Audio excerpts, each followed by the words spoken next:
Good morning and welcome to the Standing Policy Committee on Community Services for Wednesday, July 2nd, 2025. I am your chairperson, Councillor Vivian Santos, together with my other committee members, Councillor Dobson and Councillor Gilroy. We also have members from the Winnipeg Public Service, our senior committee clerk, Mr. Peter Prinsloo, and others will be joining us today. I want to quickly acknowledge that we are meeting on Treaty 1 territory, the traditional homelands of the Red River Métis that we all have the privilege of living on. Also want to acknowledge our ancestral territory lands and that our drinking water comes from Shoal Lake Band number 40 and Treaty number 3, together with our neighbors in Treaty 5 where our hydroelectricity comes from. If I can have somebody move the minutes. I move that the minutes of the meeting held on June 13th, 2025 be taken as read. Okay, all those in favor? Aye. And that's carried unanimously. I believe we have an extra motion that is going to be walked on, and we need to suspend the rules to allow a motion from Councillor Orlico to deal with a donation or to receive a gift. I think everybody has been given a copy of that motion yesterday, late last night by another clerk. If we could suspend the rules to allow that as an addendum. Okay, all those in favor? Aye. And that's carried unanimously. And then motion was to allow addendum reports 5, 6, and 7, plus the new business item as well. Correct, yes. Peter, if you could just re-email us and have that on the top of my inbox. I can't find the email from yesterday. And then we also need to suspend the rules to allow additional delegation to speak on a couple of items. More specifically, Councillor Orlico to speak on the new motion. And I believe we have Parm Shahi that's going to come and speak to the new fee for adult cricket field rental. Just we have other delegations on there as well, Peter? We do, yes. Okay. We also have Sandra Glowak. Yes, I think she's registered. She's already registered. She's already registered, yeah. Okay. It just needs somebody, yeah, can you do that, Kate, by Councillor Gilroy, all those in favor? Aye. Aye, that's carried unanimously. Okay, so we'll move on to delegations. Okay, we'll go first up, Sandra Glowak to be heard in support of Sherbrooke Pool fitness fees. Yeah, just sit right at the end there. Yeah. And then you'll have 5 minutes to speak on the report and just state your name and organization that you're from. Hi, my name is Sandra Glowak. I'm here to speak in favor of the resolution to review and reduce the Sherbrooke Pool fitness facility fees. I live in the Daniel McIntyre ward and my young children take swimming lessons at Sherbrooke Pool regularly. I'm very interested in ensuring the pool stays open as a key geographically accessible public amenity in the city center. I've been working with a group of like-minded local residents who support the pool and are taking up the advocacy mantle of the Friends of Sherbrooke Pool. I'm very supportive of initiatives that make the pool more user-friendly, and thus I'm in favor of a review of the fitness center fees to ensure they're in line with the service being offered and comparable services at similar locations. Reducing the fees can make the fitness area a more useful and accessible amenity for community members looking for a fitness experience beyond swimming. Thank you. Any questions? Did you have questions? No. So you're stating that you use the pool, and then I haven't been in Sherbrooke Pool, so maybe kind of explain. Give me I'm more about lived experiences. So if you give me just kind of a lived experience on accessing the fitness center and the pool. Yeah, the fitness center is sort of located above the pool. It's a small room, and it's sort of a modest offering, but so we were looking to make sure that the fee reflects what is offered there, and it might make it more usable for folks. Could even be something that I would consider using when my kids are in swimming lessons. I was just thinking about that. So it's not something that's promoted particularly, but it would be nice to be able to push it as another offering at the pool. And to do that, we need to just make sure that the fees are in line with the service that's being offered and that it all lines up with other things in the city that are being offered. Okay, so is it when you go there and you want to just access the fitness area, you just pay what's the cost of what you need to pay to access? I believe it's over Dollars? $8. $8. I don't have that exact number on me. $8 and something cents. Okay, but it's around $8 to access the fitness. Mhm. Okay, and then do you have like a City of Winnipeg membership to the fitness area? Cause I know you can pay for a monthly fitness pass to access fitness in all the facilities. Do you pay for that? I do not, Okay, but you can also do a one-off fee to access this, which is, I guess, what we're discussing reducing. Okay. And similar facilities go for about half of that at Freight House. I think in the motion it said Freight House was an Mhm. example. Okay. Any other areas like I can think of Cindy Clausen. Do you go to Cindy Clausen? Is that a reduced fee as well? Is that like $4 to get into Cindy Clausen? I believe that's a much more elaborate fitness center. Okay. I don't know the amount, I haven't gone there, but this would be sort of in a different realm. It's a bit of a smaller room with a few machines, et cetera. Okay. I don't have any other questions. Go ahead, Councillor. Okay, have you been to any other fitness centers at any of the other pools? I have not. Okay. Just curious. Well, That's my local pool, so I don't really go to other pools. Okay. Okay. And then I guess. Yeah, go ahead, Cindy. Yeah. Yeah, so my question is just for people that maybe haven't been to Sherbrooke Pool, if we can maybe just educate them, this is a very tiny room, and can you talk a little bit about the type of equipment that's there? Is it like state-of-the-art equipment or maybe highlights? Not. People that have not been to Sherbrooke. Yeah, Pool. it's older equipment. It's not going to be the experience that, the top of the line experience, but it could absolutely be something that enhances the offerings at the pool when we're thinking of people already going to the pool or local residents. So we are just looking to find ways to get more people in and again, not have them come pay for something that is a price that you would expect a bit of newer equipment for. So we just want to make sure that the fee lines up with the experience and promote it as a great opportunity, but with sort of a realistic fee. Thank you. Thank you. Thank you. Okay, all right. Up next is Councillor, welcome, thank you. The brain fog is real, people. It is real. Yeah, I can. Okay. Okay. We'll figure it out. Thank you. It's so memorable. Oh, good, look at that hair. Well, thank you very much. Just here to really answer questions. Thank you for putting the item on the agenda. The reason why this is being asked, this favor, is we as the donator who's not well, really want to get it in this summer. So the work's already been done, i.e. where it's gonna go from the administration. They've looked it over.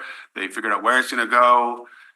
There's a lease agreement that's gonna be done as well that will say who, and we've been doing this for a while now. So the idea I've been trying for a lot of years, and unfortunately, this is the best example I have. I have some other ones that are smaller, where we try to get the community to take over parks a little bit more, get more engaged in the parks. As we know, our park budget is getting thinner and thinner every year. So a lot of times I see the option of just shutting it down. So we don't want to do that. We want to enhance our parks, and we need to sometimes have the community involved. Now, this today is not a good example of a model where everybody's gonna be able to do it because it's a very expensive statue. But Mr. Nesbitt, he's being very large philanthropist. He's not taking anything with him, he said. So he's dishing out to HSC, to Rady. He's donating a lot of money out there. So based upon the fact that it's not going to cost the city a penny, there's no liability for the city on this one. That's already been covered as well. The Parks Department has done it before with us for a horse. And now this is a baby calf, Austin, they call it. And if anybody's seen Peanut Park, it really is, or Edgerton Park, they call it. It really, they're going back to the Victorian parks modeling. So when I was a child, I'd be there and it was pretty sad. The turf was always toast because we had a hockey rink in the middle and all this other stuff. So it really has, with the community involvement, the trees, the placement, they do the flower beds, do all this other stuff as well. So I'm just here to really answer questions, tell you why I'm here to do this a little bit earlier, rather than waiting until fall. It's because we really just want to get the statue in for Mr. Nesbitt. And like I say, the Parks has been working with the Friends of Peanut Park already to figure out where it's going and liability stuff and how you place it in the ground and all that stuff. I also do want to do a real big shout out for our CFO, Tracy Graham. This donation was weird in the fact that we haven't done it in the past, but we are going to be opening up the door now. And it's stocks. I think it's stocks or something. So what usually happens, the Winnipeg Foundation will take the stocks or whatever they are and convert them into cash and then send us the cash. Well, they don't want to do that anymore. So they said the city should do that. Our CFO goes, well, we do that. And I go, no, we don't. We've never done that in the past. Well, now we do. She did an incredible job opening that door up. So if people want to donate shares of stuff and then we can convert them to cash. That's what happened in this case. So there has been some good movement on that. But overall, it's going to look pretty. It's not going to cost the city anything. It's a nice thank you for Mr. Nesbitt for all he's done for the neighborhood and the city of Winnipeg. So that's kind of why I'm here today, so we can get it in sooner than later. But go ahead, if anybody has questions. Can you explain to me, like, who is going to be installing this art? Friends of Peanut Park under the guidance of the Parks Department. Okay, and then when you say there's no operations, what about the maintenance of the statues? That They got would be the city, the responsibility of the city or the Friends of the Peanut Park? Friends of Peanut Park. Okay, and that's gonna be built into the agreement, It's the lease agreement. Yeah. into a lease agreement? Yeah. So they're, Okay. right now they've been doing one-off stuff, but we were looking at now, they're looking at, which again is the evolution of this kind of Adopt a Right. Park program to a new level. Okay. So the city will continue to do their things, which is turf cutting and some other stuff in there. But then everything else will be the Friends of Peanut Park, they have their own insurance, they do all that stuff. Okay. Yes, is this the first of its kind? The bonds are, yeah, and I think really we have to look at other ways of funding our parks. Even sweat equity, because people also, as we know, our neighborhood parks are a sense of pride for neighborhoods, and they can be more so. But we're gonna have to figure out ways to get the people involved with administration, with the limited resources they have, to see how we can get other communities involved. I have another one down at Brock Corner, which is more of a hockey rink, one of those pop-up hockey rinks that they wanted to keep. We were gonna shut it down, but the community took it over, and now they operate it. They do the ice, they do all the, we do some capital stuff, but generally, and that's usually through an LDR grant that we do that kind of work, but we just did the boards. But again, it's a place where the whole community could gather, especially over the winter, so. How long is the lease? Is it a 5-year lease, 10-year, 25? Do you know? I think it's indefinite. An I indefinite don't lease? think I don't recall a timeline, maybe Mr. Domke knows, but Okay. there's probably some timeline on it, but I can't recall. I don't have any questions. Anybody else? No? Yeah. Okay. No, Okay, great, great. excellent. Great. Thank you, Okay, thank you. Councilor Rico. Okay. Appreciate it. Thank you. Okay, up next is we have Parm Shahi to speak with respect to report number 2, new fee for adult cricket field rental. Parm, go ahead. If you can just sit at the end. You have 5 minutes to speak. Please state your name and association that you're speaking on behalf of. Good morning, everyone. My name is Paramjit Shahi. I'm from Manitoba Cricket Association. I'm representing Manitoba Cricket Association today regarding the report we have seen, and we are demanding from last couple of years that cricket needs to have a policy where we can fit the game of cricket with a fair charges paid to the city of Winnipeg. Just want to give a quick history on Bridgewater Lake Cricket Ground. Manitoba Cricket Association worked with Manitoba Province to get funding for this cricket ground and worked with city. And also, as per the direction of the council, this park was allotted to cricket because this is the only park throughout the city where we can fit a regulation size cricket ground. So it can be used for juniors as well and adults cricket as well. So now we are working on the rental rates for the city because the current brackets, which is 9 to 1, 4 to 6, 1 to 6, I think, and 6 to 10 or whatever it is. So this is does not fit the cricket needs, and we try to work with City of Winnipeg to give our prospect how we should be allotted these times.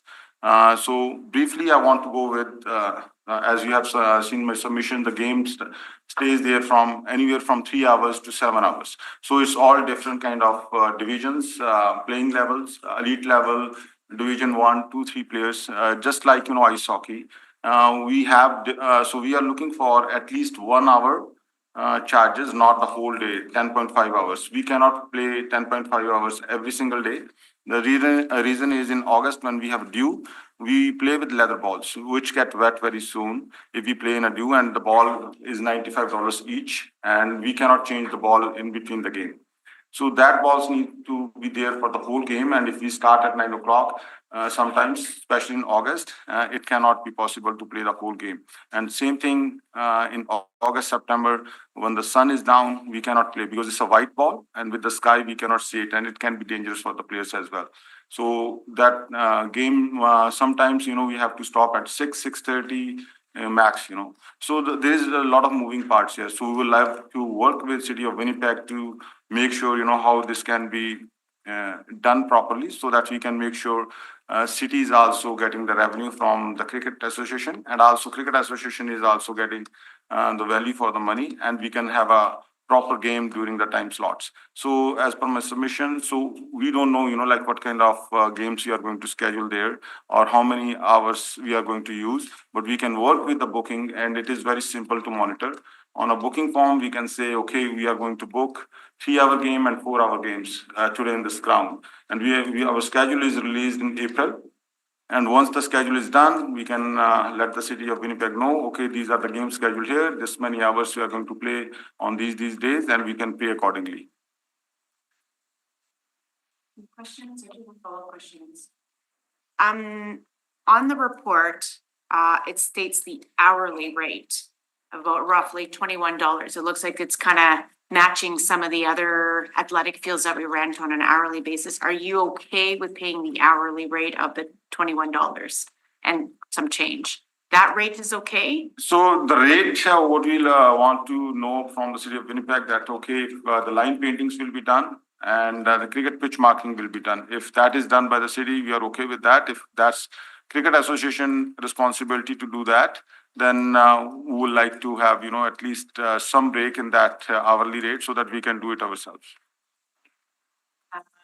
And then what you're looking for is not necessarily having to pay upfront 10 hours. You're wanting to book it on an hourly basis because you know that your cricket will last 5 hours. You want to book it for that day for 5 hours and not the full 10 hours. Is that correct? Yeah, that's correct. So our schedule is done somewhere in the end of April for the whole cricket season. So what we can do is we can ask City of Winnipeg, we can do a booking schedule from there. So we can say, okay, Saturday we are using this ground for 7 hours, Sunday we are using it for 6 hours. Then we can pay accordingly and we can submit those fee hourly. Great. So so then my final question is, you were talking about how certain time slots were for the youth and some were for the adult. Is there ever going to be a time where you'll have a youth game during the day and then a youth game in the afternoon that you're going to take up the full 10 hours? Or are they always separate days? Most of the youth programming we are already doing at Waverly Heights Community Center, and there is another junior cricket ground at Chancellor, which is recently done. So we can use those grounds. This one, especially, this is a regulation size cricket ground. So we have no other place throughout the City of Winnipeg where we can go and play adult cricket. When we are talking about adult, we are talking about anyone, like a youth player who is between 18 and 25 years old, and we are very proud that out of the Manitoba Cricket Association, we have currently 7 players playing for national level cricket. Either they are junior players or they are playing for the zonal cricket. And we also have 2 players right now in Cricket Canada team representing Manitoba, so we are proud of them. But we don't have resources. The Cinnabon Park is closed from last 2 years for renovations. And this is the only park ground we are expecting we can use it starting next year. because this year's schedules are done. And the other one is Liberia Park, which we are using from last 3-4 years. And Manitoba Cricket Association, from the help of City of Winnipeg and provincial government, raised over $1.2 million to make that happen. So those grounds are very nice, but we have to stop our registration for the new teams because we don't have grounds. Wow, it's a very growing sport. Yeah, cricket is fastest growing sports in Canada right now, and not just fastest growing. This is the cricket was used to be national game of Canada. The first cricket game played in Manitoba was 1872, and Wow. City of Winnipeg used to have a cricket team as well. Okay, I did not know that. Okay, Kidding us today. getting a good education on cricket. Okay. I think I understand what you're looking for. Any other questions? Yeah, I have a question. I'm looking at this and it's basically the time slots are from 9 o'clock in the morning till 7:30 PM daily. And of course, as you get closer to the fall, 7:30 will not be realistic because they start to get too dark. What times do your cricket games generally start? Do they start at 9 o'clock or do they start at? Usually, most of the games start at around 9:30, 10 o'clock, depending on the dew factor as well. And the other thing is this park is supposed to be just a cricket ground, but recently we have noticed that this is named as cricket and soccer because this was supposed to when we received the funding from province of Manitoba. And the funding was based on that we don't have any adult ground through City of Winnipeg. Even in Manitoba, we don't have. So that was the reason for getting that funding for this ground. And now we are surprised to see that it's been, used as a soccer ground too. So we are not able to use until August 1st. So basically, we have lost half of the summer season. And this is not just this year, going forward as well. That's what we have been told, that we will not be able to use this cricket ground until August 1st. And because community center wants to run some soccer programs there, and the posts are not possible to be moved from that ground. City of Brampton, Toronto, Calgary, they have soccer posts on the wheels and they anchor them. And after the soccer game, they remove those posts, And cricket is happening in those grounds too. But we requested City of Winnipeg to look into that, but they refused that they won't do that. So technically, we will not be able to use these grounds until August 1st. And dew will be main factor in August. And also, daylight will be not possible until 7:30, 8 o'clock sometimes. Further question? Yeah, go ahead. A cricket game, how long do they generally last? So there are different it's a T20 game, then it's 3 hours. It is a 50-over game, it's 7 hours. And if it's a 45 hours, and if it is 40 hours games, it's kind of close to 5 hours. So there are different level of playing cricket, like depending on what kind of division is playing and what kind of format is scheduled on that day. Okay, well, if I understand this correctly, then if you had a cricket game 9:30, 10 o'clock in the morning, and you would play for 5 or 6 hours or 7 hours, that would pretty well use up the field for the whole day. Because you wouldn't be able to, the city would not be able to book anything else for any of the remainder of the time. There wouldn't be a big enough time slot for a soccer game. When the cricket season starting August, city will not be able to schedule any soccer game anyway in that ground because that will be kind of booked for the cricket after August 1st. The junior cricket is done. The junior soccer is done by end of June or July, I think, end of July. And after that, we will be using it. So again, we have seen a lot of cricket players using baseball diamonds, and we want to make sure, those players get a proper place where they can go. And that is the reason why we are asking for hourly games. Just example, if we are playing 9-hole, we don't pay for 18. So that's what we are asking for fairness. That okay, if we are scheduling a game for 3 hours, we should be paying for 3 hours. And again, like we are short on grounds. We can guarantee that the whole slots on the weekends will be used by Manitoba Cricket Association, and we will put a schedule there. So all we are asking, if we have 2 games, one game is 3 hours and the other game is 5 hours, so we'll pay for 8 hours. That's not a problem. But the problem is when we are paying a lump sum price of 10.5 hours, and it's not fair with us because we are paying almost $120 extra for the day which we are not even using. Okay. Any other questions? I'm seeing none. Right. Thank you, Paul, for coming out. Appreciate it. Do you need him to fill out any paperwork or anything? No? Okay. All right, seeing no other delegations, Kate will go right into reports. First up is the Winnipeg Hoarding and Collection Behaviors Task Force update. We have Chief Schmidt and Deputy Chief Gilmore. Thank you for coming. Welcome. Morning.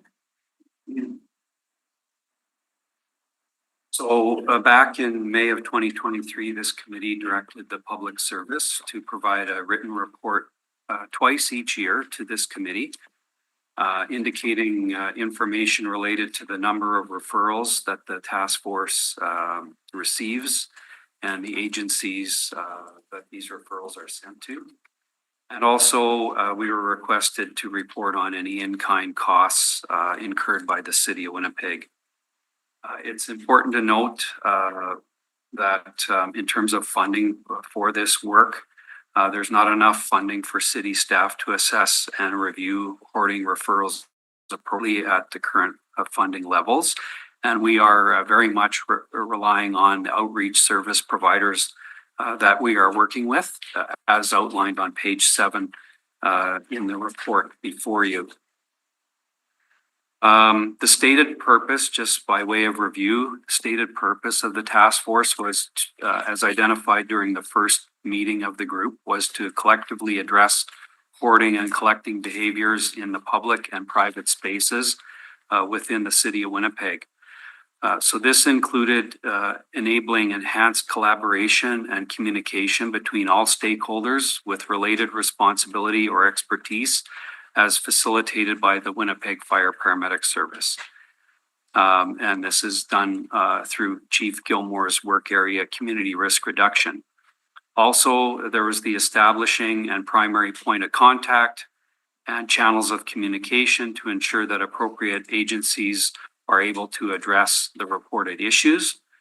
And finally, gathering input from the involved parties, including those with lived experience, to help guide the work and future planning.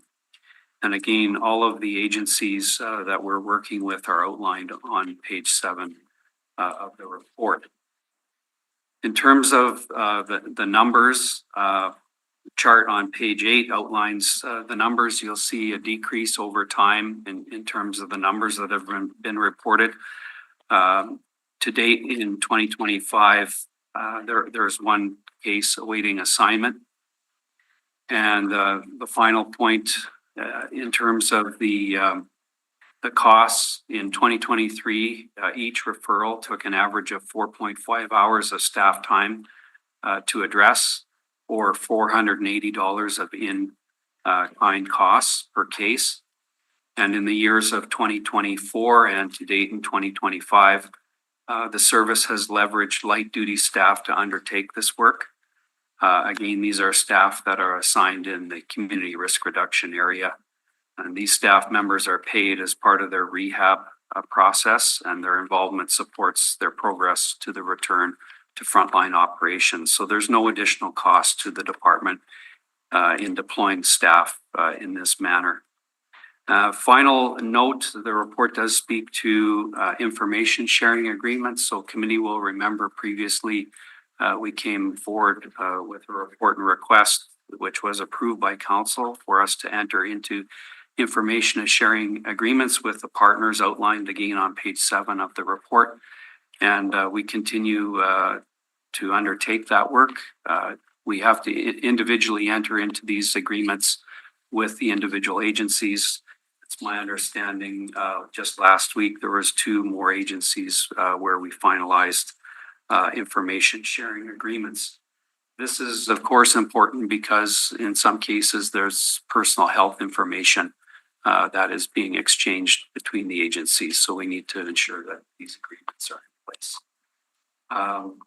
Happy to take any questions. Chief Gilmore, if you have anything further to add. Just that we are hoping to, once the information sharing agreements are signed, we will be able to advertise the email internally within the city more and begin to follow up on a lot of these awaiting assignment referrals. Yes, Counselor Gilroy, go ahead. So do we have a breakdown about how many of these are in community versus how many of these are due to the addictions, like encampments due to the addictions, rather than in community due to mental health? So if we get a referral in that is occurring in an encampment, that would work through the fire prevention encampment outreach process. So those wouldn't be included here. Okay. All of the ones listed are those that are in a residence of some type, In a like a building. residence. Yeah. And so we're not able to deal with them because we don't have the capacity. Is that what you're telling me? Yes, in 2023, when the numbers were much higher, we had the unknown caller, the community crisis workers that were in community services at the time, going and reaching out to the individuals and speaking to them and working to ensure they were being referred to the appropriate resource. Those individuals were no longer available to do that work. And then we started looking into the information sharing agreement and all the other work that we could continue to do with the referrals. So we've held on to those. What we would do now is if someone's referred, one of our team light duties people would reach out, ask them if they are interested in referral, and then we would work with the partners that are part of the information sharing agreement to pass along their information. And is that like when you talk about partners, is that the provincial government who's, this becomes now a mental health issue? Like Yes. when does it start to become from the city to the province? Of course, there's a little bit of both because there's gonna be a fire hazards, but when because I'm trying to figure out when is it their responsibility type of thing. So everybody that comes in through the hoarding help gets referred to a mental health resource, Oh, identifying that's the root cause here. So that would be the WRHA's Hawks team, which I believe is Health Outreach and Community Support Team, Age and Opportunity, or the Canadian Mental Health Association, the Manitoba chapter, all have dedicated resources with the skill set to deal with hoarding. If there's also fire concerns witnessed at the property, that would go through fire prevention, through sort of a different channel. But all of the ones listed here are the mental health referrals. So I guess I'm trying to figure out, so we get, because part of this, I think, is a motion that I put forward. Was somebody, couple of cases where people had animals, it was, cats, and a lot of them are dead, and, so, are we able to deal with things appropriately with what we have now, I guess is my concern. We don't currently have anybody attending the residences to assess. Right. Our light duties are just speak to them over the phone once we get a referral, or send them a letter to see if they're interested in being referred. And if they are, that would move on to one of those agencies and they would attend the residence and do that assessment of what other groups might need to be called to assist, whether it's animals or fire prevention or other areas. So the province isn't called in to come and. They might be later on, but they're not right now. We're only working with those three for the mental health referrals.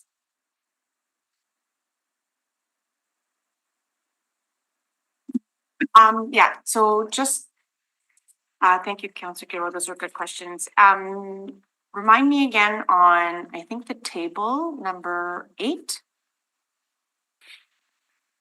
It shows awaiting assignment. So in 2025, it notes that we do have one. Can you explain why the sudden drastic change, in the reduction? Why there's only one? Because it seems like there was quite a few in 2024, and then all of a sudden we just have one in 2020. I know we're only kind of halfway through 2021, but are you saying that from January 2025 to now, there's only been one person that's been considered, I guess, has a hoarding issue? Referred through the Hoarding Helps email. So that's how all of these would come in. I think we're actually at 2, but the report was put in about a month ago. So Okay. I think we're at 2 now for 2025. I wasn't here at the start of 2023, but my understanding was it was advertised much more regularly within the city of Winnipeg employees that this is available as a resource. So we did see an increased number of referrals because it was in a number of materials that went out to employees to let them know they could refer people. And then about halfway through 2023, we started to change how we were going to be assessing and then referring them on to the other agencies, and then started working on the information sharing agreement. And that was throughout 2024. So while that was going on, we weren't advertising the referrals because we had no way to deal with them until that work was completed. So once that's all completed, we are planning to start spreading the email address out more and making sure groups are aware of it when they come across somebody in the community that could use a referral. But until that time, we haven't advertised. So that would be my guess at why those referral numbers have dropped. Do you happen to have a timeline? I think you said here on the last page, information sharing agreement is currently awaiting final signatures. Do you happen to have a timeline on when those signatures will be completed? Are we saying within the next 3 months or next month? The email is out right now to the agencies that we're waiting for. So I'm hoping within a week or two. Okay. And that information sharing report that you guys came to this committee, remind me again, is that report coming back to this committee or we just received it as information?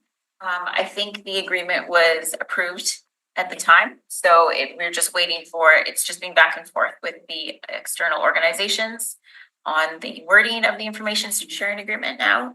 So I think once they sign it, we should be good to start. And then also residences within the community, if they do perceive as someone who is hoarding, can still contact 311 and it'd still be triaged through Winnipeg Fire Paramedics. Is that correct to assume? I think that is the process for 311. This is one of the pathways. Okay. To your comment earlier, and Counselor as well, since this work started back in 2022, there's been a lot of change in terms of resources that are available. So I think even when we look at what was available on the 211 website in terms of resources in 2022, there's much more available today. So again, for the general public, they can access the 211 resources on the website. They can search hoarding and there'll be a return on that website that provides a lot of resources, many of which are listed in the report here and we're already working with, as outlined on page 7, Agent Opportunity, and as Chief Gilmore referenced, Canadian Mental Health Association. So these resources are out there readily available through the 211 system. And so of course, if people are accessing directly through 211, we're not going to see that at all within our numbers in our report. And when it goes through 211, is it going through a connection with the province then? Or does it still filter in through fire?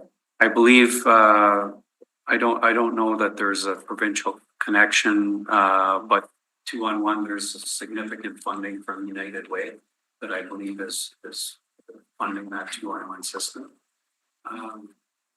Yeah, I met with 211. They do really good work with referrals on when it comes to mental health and addictions. They have a huge array of information and knowledge.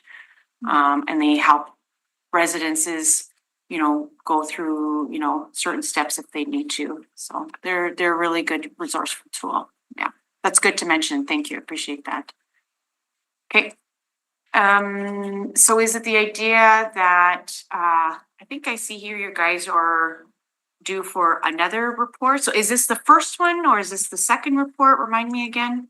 I believe this is the first.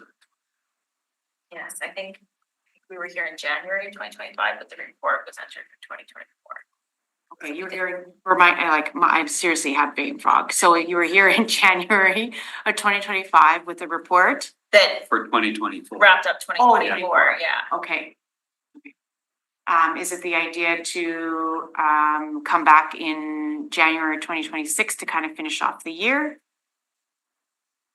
Let's see, that's fair. Ideally, we should get here before the end of the Okay. year. Yeah. Okay. I think I'd be inclined to finish this year out because I am curious about the information sharing agreement and getting that finalized. And getting an update if we can through this report on where we're at. Because then I think that partnership with all those agencies to kind of close that off, and then maybe we can close off this report at the end of this year. That's kind of my inclination. I'm looking to committee members, if you're okay with that, that we continue on with another semi-report at the end of this year to talk about information sharing, any other. Yeah, I just wanna make sure people are getting help, so. Yeah. If Yeah. they've lost staff, I'm kind of like, I'm wanting to ensure somebody else is taking up the ball, if it's the Right. province, which probably should be. Yeah. I just wanna ensure that work is happening, like, it's good to see our numbers going down, but are the people actually being taken care of, right? So I don't know how we find that out, is that something you can do with your group to find out, like, okay, now the people that we helped in 2023, has it helped, right? Did they get the help? Did it, turn around? You're not gonna be back out there, like, has the intervention, helped the situation, I guess is what I'm asking. Do we have any information on that? Those won't be records. So once we've passed on a referral to another agency like Agent Opportunity or CMHA, we wouldn't have any follow-up information that we'd be able to report on.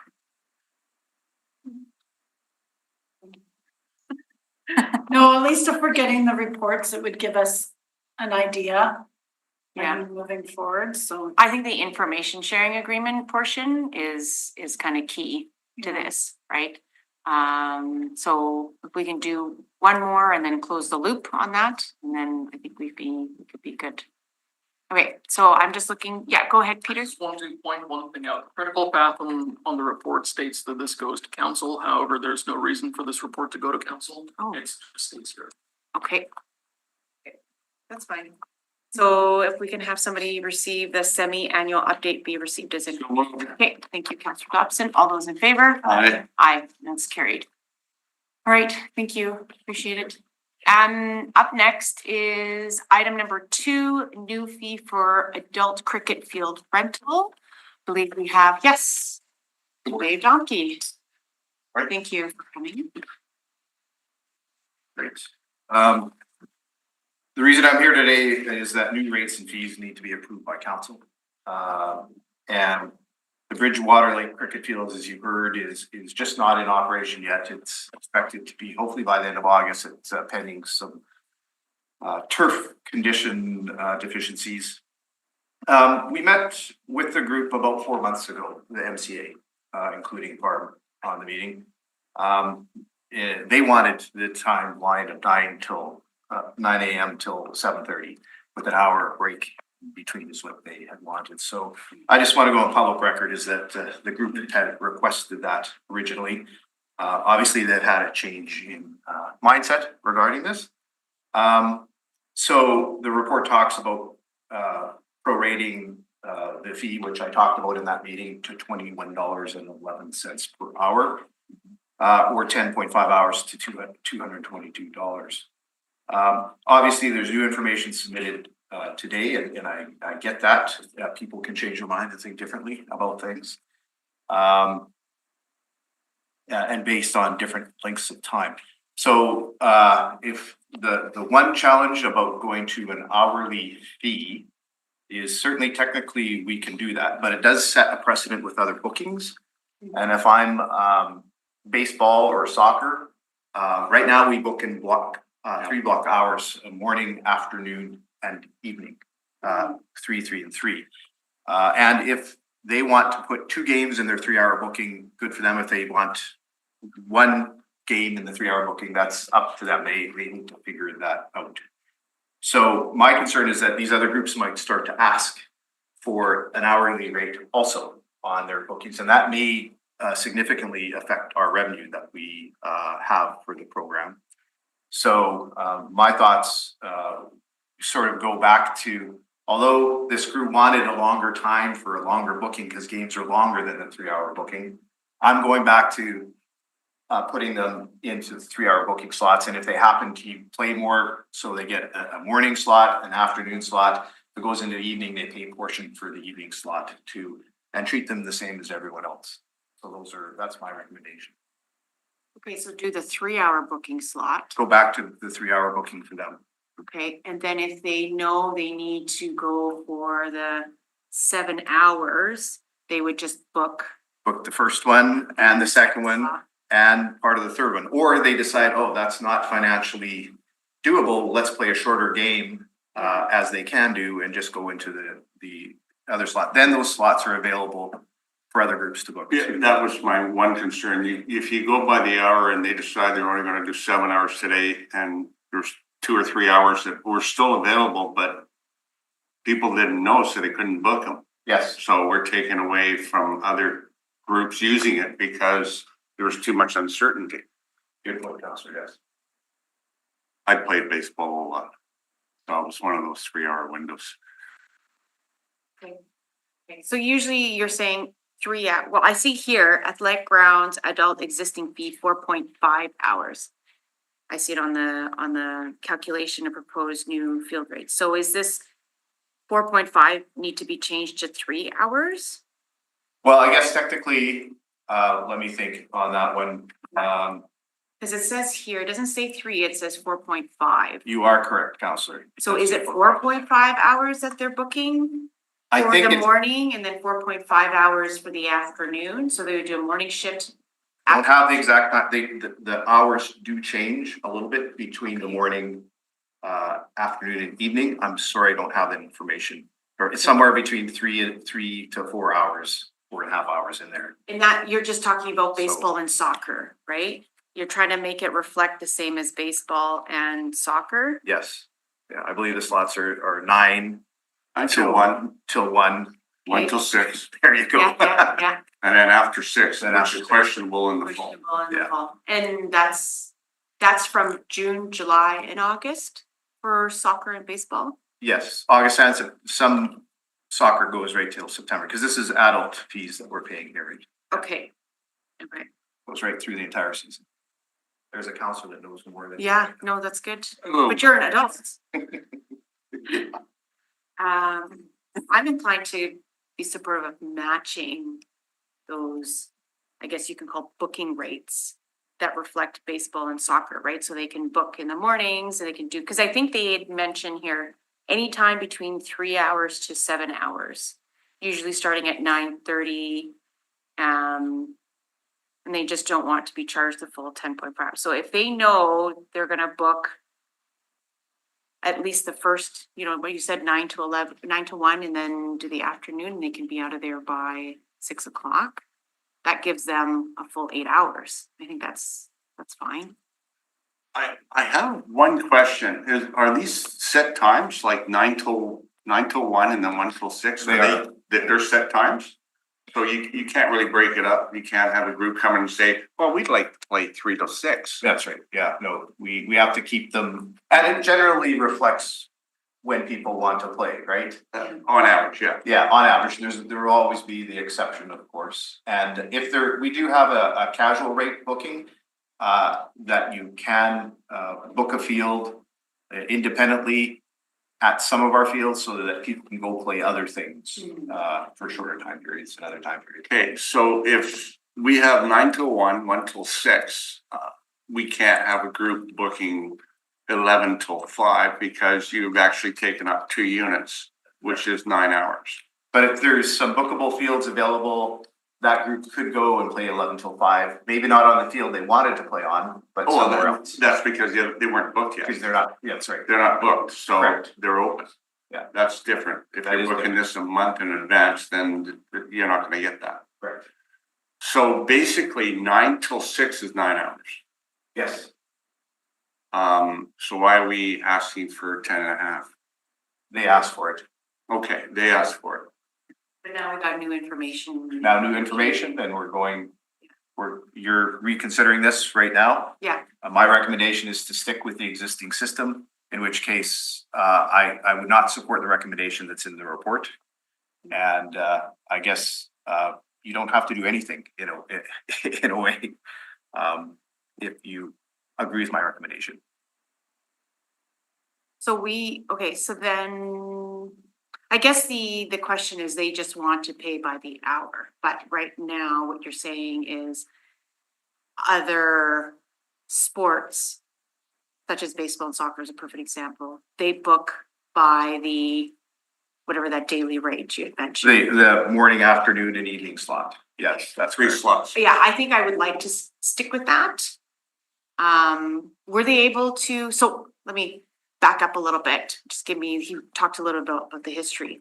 This cricket pitch is the first one, the city run cricket pitch. There is no other city run cricket pitch out there. Yeah, there's pitches that we lease to The association. this group. Okay, There's also some junior fields that are out there too. They're not quite the size. the junior fields, do they rent or do they do the rental through this booking system or is that leased? That's casual play, I believe. Oh, casual play. They, Okay. I mean, anyone can come, if a field's not being used, they can come. There's not a lot of. But how much is the casual rate? Junior, well, it's casual play means in this particular instance I'm talking, you decide you wanna go Yeah. play cricket, and you just go and play if no one else is there. So you don't pay anything for that. Oh, Well, it's like if Peter and I decide we're gonna play a soccer game and just go out with some buddies, it's not being used, we're allowed to go and do that. okay, but that's still risk, that's kind of a bit of a risk. You show up, maybe somebody else is using it, then you can't really. That's the risk That's that the you, risk you yeah, that's, Okay. yeah. So then this field, this particular field at Bridgewater Lakes is kind of, let's say, the first yes. of its kind. City rented City rented field, yes. field with soccer and cricket. Soccer's on there too. Okay. Well, I'm just kind of inclined to kind of follow the soccer and baseball route. What does that mean then for this particular report? Do we just forego the recommendations and, Receive as information, is that? Oh, yes, that will then become. because you already do that. Yeah, we You do would now. already do that. Yeah. Would you need to implement a cricket field rental? Like, I see you have a calculation of proposed new cricket field rental, but would you just then, on your system, just add cricket field Yeah. to your current? You don't need a motion from us, from this committee to do So, this. so if we received it as information, then none of this would apply and you would stick to the three units, 9 till 1 and 1 till 6, and then Correct. after 6. I'm looking at the clerk. Yes. So this will become a recommendation to council to receive this report as information. And then we'll go back to the original. Sorry, what was it? 9 to 1, 1 to, Six Six. and 6+. but this is coming to EPC, right? The recommendation would have to go to EPC, I think. This is going to EBC, yes. And council. I think They if would you can book come one of the- out to EPC and make that, we will need you there. Okay, I think that's as simple as just to receive it as information Yeah. and then they'll stick to. so the three you would units. have to say you do not concur in the recommendations. And then you have a new recommendation saying to receive this report as information. Is that right? No, Well, it's recommending that a new daily fee for adult cricket field rental be approved. Yeah, you can just delete recommendations 1 and 2 and replace it with received information. Okay, okay, let's do that. I'm good with that. Well, further debate will probably happen in EPC, so I'll try to explain it the best I can in EPC, but if you can make yourself available, that would be great. Okay, Yeah, I could add in, we could look at a longer term program charging everyone hourly. But that's a major redo of our existing system and that probably couldn't be implemented until late next year, but what that's do you call this 9 to 1, 1 to 6, 6 to 1? You call this, It's in the file there. is it called? three hours- blocks, booking blocks is what we call Booking them. blocks, Yeah. okay. Okay. Counselor Dobson moves that motion, Yep. amendment, Amendment to remove items number 1 and 2 and to receive this report as information. okay, all those in favor? Aye. Aye. Okay. Did the committee want to consider 6 and 8 before Mr. Donkey departs? Are you sticking around or? 6 and I'm aware of count, yes, thank you. Yeah, am I able to? I'm not sure what 8 is. 6, oh, Bois d'Esprit Park Tree Car, okay, so that means we are moving the reports around. Yes. Okay, do you need a motion for that? Okay, we'll deal with item number 6. It's a real community committee recommendation to report back on current practices and options to consider surrounding the carving of trees on public property. I saw something in the paper about this, so maybe do you have a little bit of history on this? Sure. This real issue is really about whether carvings in the forest are a community good or not. Some people perceive them as so. In this particular case, the Royal Neighborhood Association does not consider them as such. It also started, and I don't even know when Woody was carved originally. That was kind of the first carving that was in Bois d'Esprit. We allowed a DED tree that was going to be removed anyways to become this beautiful carving. Woody has since passed on. I believe Woody's still kept somewhere, been cut down, taken somewhere else. But a lot of people would go to Bois d'Esprit to see Woody and get their pictures with Woody. It's quite a large tree, 8 feet tall.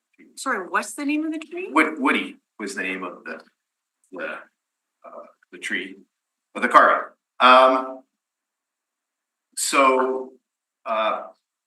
Then around pre-COVID and just around COVID, a number of additional carvings started showing up without our knowledge or information. There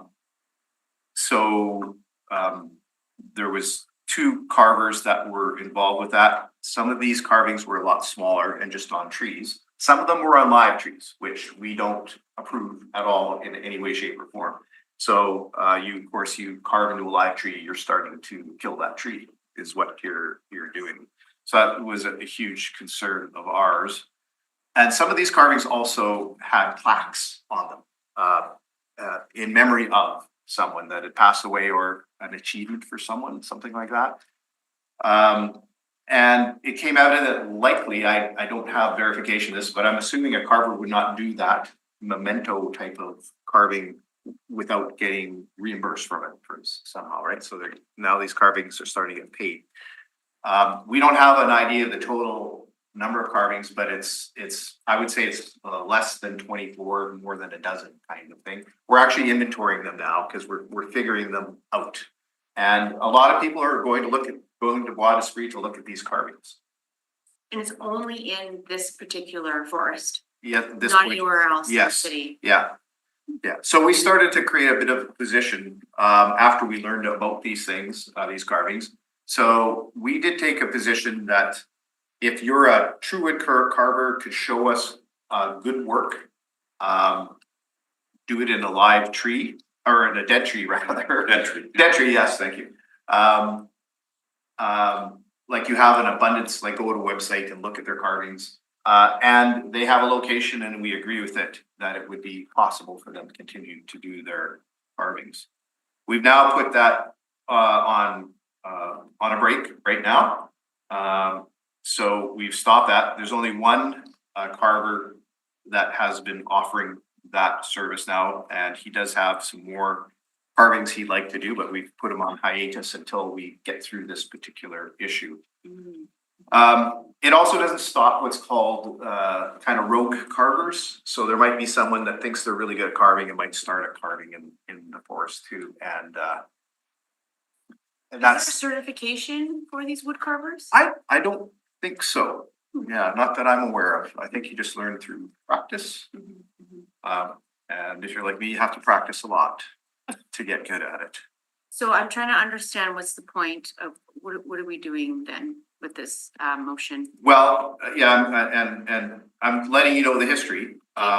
So what are the actions now? Yeah. So we have stopped the carving, as I had mentioned. There shouldn't be any more. We're leaving the existing ones there. We are inventorying the carvings this summer. Now we think it might be best to write a report with some options to you folks about it. Because if you take a memorial plaque down at a tree or take a carving down at a tree, that will be hurtful to some very specific families, if that's the case. We believe the public service, just to give you an idea, that there should be no plaques involved. If we do allow this practice to continue, there should be no plaques involved or memorials or anything like that. And it would probably be just limited to this one park. So what we would do is write a report, get back to you with 3 or 4 options for your consideration, and then we go from there, and 120 days would be. There's no timeline, yeah, so 120 days is good. That's what And the way that it's written, report back to City of Winnipeg current practices and options to consider surrounding the carving of trees on public property, that's good enough for you Yeah. to do what you're Yeah. suggesting? Okay. Just because this is fascinating. Great I committee, just- I love it. I guess I wanna make sure, it isn't happening in live trees, so I would hope that there's maybe some sort of permit and costing involved in order for us to ensure. Well, there's no more carving right now at all. Like, Okay. we said, no, we can't stop rogue carvers. Right, So, like, we don't have people out there every day checking whether there's a new carving shows up. That's why we want to inventory them, to see if there happens to be any new ones. So we'll take a picture, with GPS tracking, it's quite simple to do that right now. So there's no permits, there's no nothing given out. A permit would probably be a good idea, something, an option that could be considered in the report. Well, let's see. It's gonna come back in 120 days. yeah. Okay, you're gonna move the motion, Councilor? Absolutely. Okay, slight amendment. Report back in 120 days with options. I think you're just adding it in there.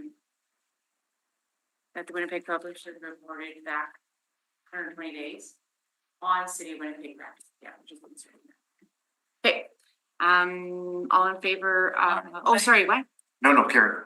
Okay, all those in favor of Councilor Dobson's Yeah. slight amendment? Aye. Okay, aye. And then I believe we have Councilor Orliko's Okay. motion, Friends of Peanut Park charitable donation. I think it's therefore be resolved, the city accept and issue a tax receipt with a donation of approximately $75,000.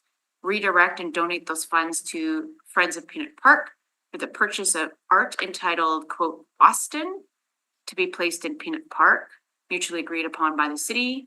Second is approval of recommendation 1, then the city enter and execute delivery a donation agreement. Does not talk about a lease agreement, which is interesting. We talk about donation agreement with Michael and Friends of Peanut Park to receive and donate the funds for the purpose of described 1.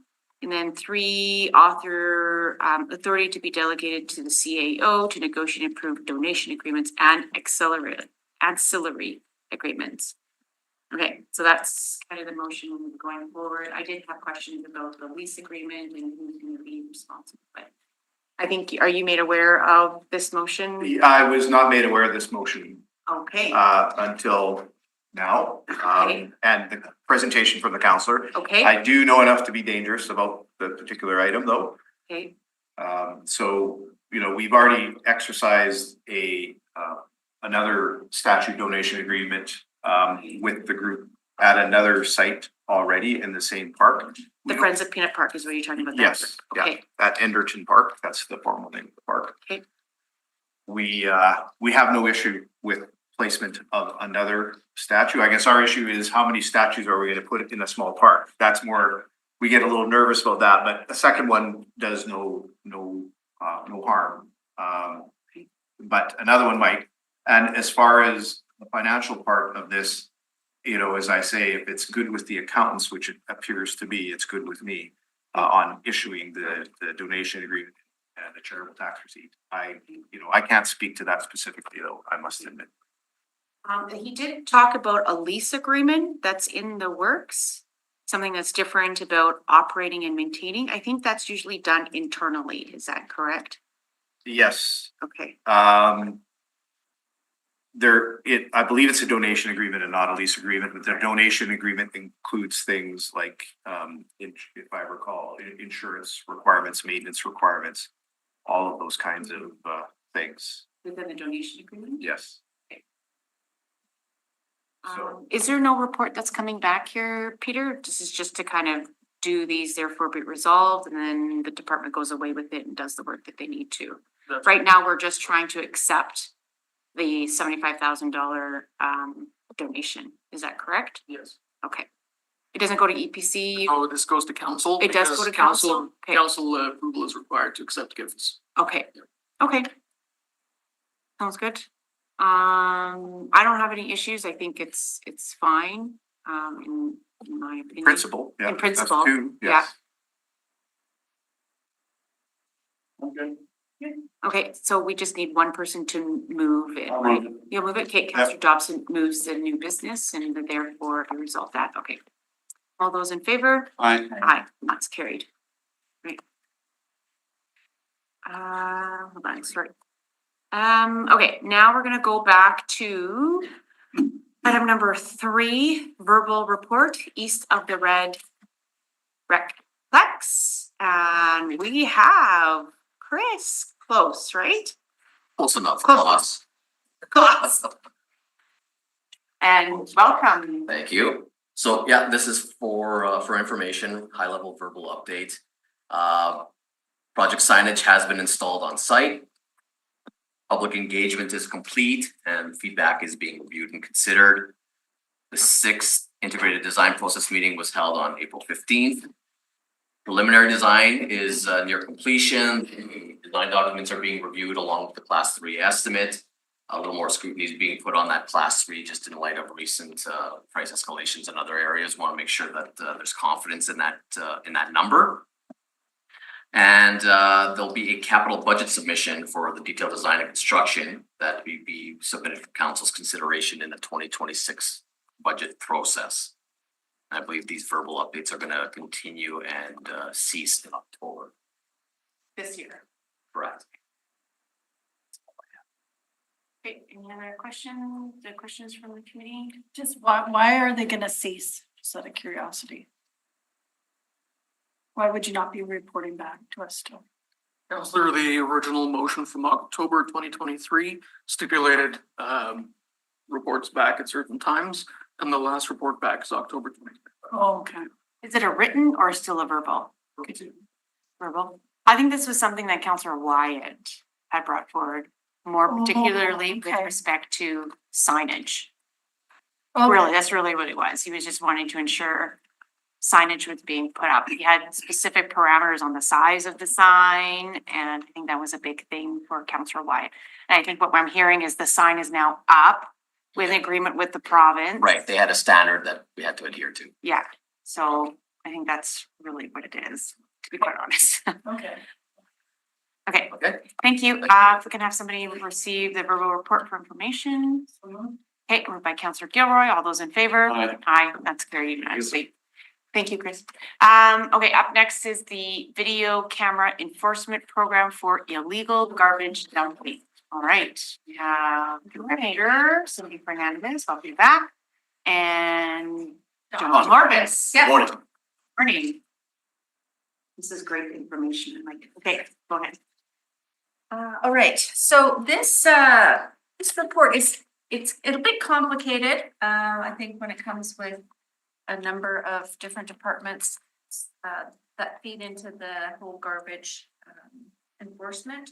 So if you give me a couple of minutes, I'll just do a good summary of the report. That's helpful. Let's see. Okay, so the reason for the report, January 30th, council requested that the Winnipeg Public Service be directed to report back in 180 days on the total existing, the enforcement and remediation of illegal garbage dumping, as well as the number of service requests received over the past 5 years, broken down into public and private property. So this report contains information regarding the city's approach to illegal dumping enforcement and illegal dumping service requests over the past 5 years. It's a report for information and there are no implications to receiving the report at this time. So wanted to talk about what the term illegal dumping means. So when the term illegal dumping is used, it is often associated with the act of an individual that's discarding waste from a vehicle onto public or private property. So while this aligns with our legal definition under the NLB, the Neighborhood Livability Bylaw, the City of Winnipeg's bylaws actually define illegal dumping more broadly. So for the purposes of this report, any material that's deposited on public property, regardless of whether it's classified as garbage, we've treated this as illegal dumping. So to accurately assess the resource and budgetary impacts of illegal dumping, a review of the city operations was conducted. That was coordinated through community services. So community services, public works, and water and waste. All three of those departments administer and enforce bylaws that include regulations related to illegal dumping. So on table 1 on page 3, it provides a detailed summary of the relevant bylaws and the activities that they regulate and the responsible city departments. So essentially, there's 4 city bylaws that are related to illegal dumping. There's the NLB, the Neighborhood Livability Bylaw. There's the Solid Waste Bylaw. There's the Streets Bylaw, and then the Parks Bylaw. The next, I want to talk a little bit about the difference between enforcement versus remediation. So when a service request is made about illegal dumping to 311, customers are asked for any information that they could use, that they could provide to help identify the person that's responsible.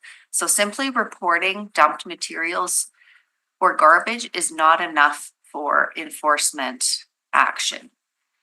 We need to have a witness statement that clearly defines the person responsible, and then any other reliable evidence that we can use in order to enforce.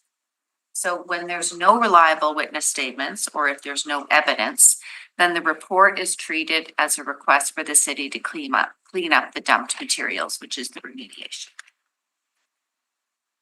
So service requests, all illegal dumping reports flow through 311. So where a complainant identifies that they have evidence to support an investigation and potential enforcement of a bylaw, then the service request is routed to the appropriate department. So it could go to either community services, water and waste, or public works. All the private property investigations are assigned to John's Area and Community Services by law enforcement to collect the evidence for a judicial body to adjudicate over it. So the city departments, unfortunately, are unable to differentiate how many service calls are related to public versus private property, as the conditions at a site can change between the first report and the first response, and oftentimes the materials are both situated on both public and private land at the same time. So table 2 on page 5 of the report provides 5 years of illegal dumping service request data, separating it between enforcement and remediation. So beginning in 2025, all garbage and illegal dumping complaints are triaged through solid waste. So this is a relatively new process. Water and Waste enforces the solid waste bylaw and essentially all garbage collector routes, and they also remediate. Public Works Department enforces the streets bylaw and essentially all other garbage accumulation and also remediates. Community Services is only provided the service request if there is an investigation required on a potential illegal dumping activity, which requires evidence to enforce. So Community Services does not conduct any related remediation on the public or private property. That would be done through either the private owner or through Public Works and Water and Waste. So according to that table, per the public request through 311 over the past 5 years, Public Works enforced 97% and remediated 90% of the service requests. Water and Waste enforced 1% and remediated the remaining 10%, and Community Services enforced 2%. So unfortunately, the city, all the departments we asked, do they have a dedicated budget for illegal dumping investigations or mediation? And none of the departments do. They don't have a dedicated budget for that because they're just embedded within the regular operating budgets. And page 6 of the report explains how each department handles each of the incidents and the service requests. So, and just to conclude, in 2025, there was a 2-year pilot program that was called the Proactive Enforcement and Deterrence of Illegal Dumping Activities through Photo and Video Surveillance. So this was initiated and approved through the Committee on Innovation that existed at that time. that community bylaw enforcement procured and we deployed 6 surveillance camera units in locations across Winnipeg at frequent sites that we've seen for illegal dumping activity. The goal of that program was for proactive enforcement, deterrence of illegal dumping, and to provide evidence for the illegal dumping for the investigations, because as I mentioned, we need to have some kind of proof or evidence in order to support and lay any charges. So the pilot program did operate for just over 2 years, with the program evaluation that was presented to council in April of 2028. And then in March of 2029, another report was received by this particular committee with an outlined annual investment at that time of $150,000 beginning in 2019, which would be required in order to sustain the program permanently. But the funds for that program were not provided at that time. Is there anything else, John, that you think that you would like to add, or we can open it up to questions and any more detailed questions? I think we'll have to go to the subject matter expert. I think Cindy covered off details of the report. Okay, I have a question. If we put a camera out there, who monitors it? Our staff will monitor it, so that's where the resourcing comes into play. So there's the initial inspection of the site and determining whether the equipment would be suitable for that location. Then there's the installation of it, and there's the maintenance, ongoing visits to see if there's any activity, then downloading images to see if there's enough information to support further action. Until such time that the camera needs to come down and get relocated. So there's multiple steps to it. During the pilot project, we've kind of worked it off the side of our desk just to kind of test the equipment out itself. But as Cindy alluded to, in order to kind of run the current program, dedicated staff would be utilized for that purpose. Okay, well, I was just thinking, so if we've got one problem area, we would put up a camera, whether it be on the private property with their permission or otherwise. The camera would be up and then we would check it once we had a complaint. Is that how that works? So when the original pilot was initiated, it was more towards the large scale hotspots on public area, dead end back alleys along rivers where there's streets with dead end on those specific areas. The legal dumping in the past used to be related to like the community bins that were in certain neighborhoods as well too. A lot of the environment has changed. Those bins are gone, right? So a lot of it has gone to the side now in terms of just outside the city and along back lanes and stuff like that. The program did work in the sense of the hotspots that we did identify, that we did install cameras, it stopped, like dead stop. We were able to capture people who just weren't aware that the camera was there. So it was successful in collecting evidence for that specific purpose. But where it was more successful was actually just deter the activity in a specific area, which made the neighborhood happy, the immediate property owners happy, because now they're not dealing with that stuff. But just to be clear though, it's not sufficient to just put up the cameras, right? So there were cameras that were purchased back in 2018, 2019, that are antiquated. We can't just put them back up, right? There needs to be new equipment. The really important thing is the evidence that it would generate by the use of those cameras. But you do need the staff person. You can't just put up a camera and then not have the enforcement activity. And then in order to proceed with the enforcement activity and lay charges, there is an FTE that was required. Somebody has to look at the camera, someone has to. And follow up, and then, there's a lot of work involved in it, so. And you're following up with neighbors around that specific area, trying to collect more information from individuals. So it's not just the physical work related to the camera. The position that is being considered for this program would be more of an investigative role, conducting interviews, following leads, like where does that license plate take me to? Where does that logo on the vehicle take me to? And as Cindy alluded to, the equipment is dated, so it was a test. We tested what was something that was successful in North America at that time.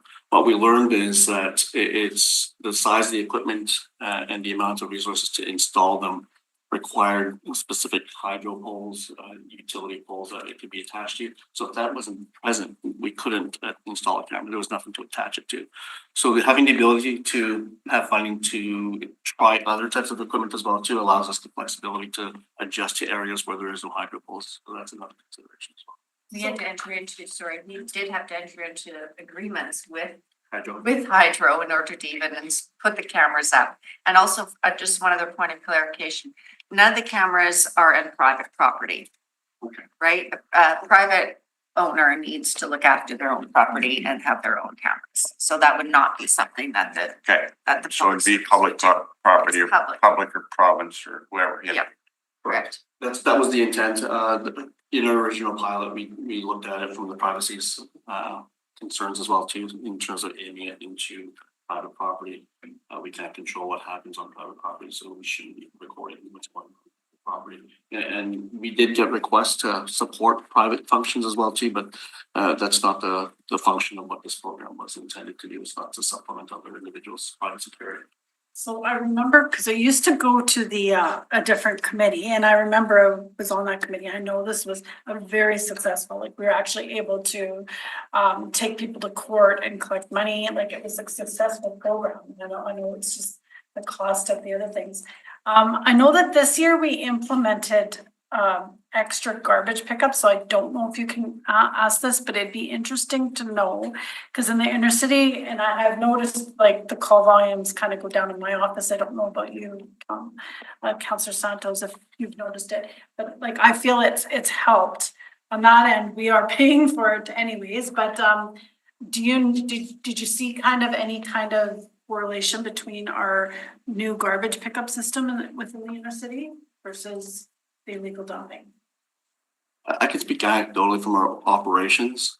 So with the triaging, it does help because from a customer service standpoint, the city as a whole is able to respond to these type of physical situations in a more timely manner. I can't speak specific to their operations, but it does impact in terms of the number of calls that we get. So I mean, you can see our volume through our scripting and also through this work now moving forward even. The number of times that the public can actually say that support, I can prove that this was illegally dumped, I know who did it. That will also decrease as well too, because we'll be able to respond. Yeah. So I think you're referring to the consolidation of garbage collection operations review. Yeah. That was done, that was a report from Water and Waste. Yeah, I mean, I see it, I have it here. And I know that there was a number of things that they, Water and Waste rolled out, which was consolidation of the administrative responsibility for garbage and debris pickup, which is what I mentioned, all the 311 scripting. It's all triaged through there. They've increased their bulky sweeps from seasonal to year round.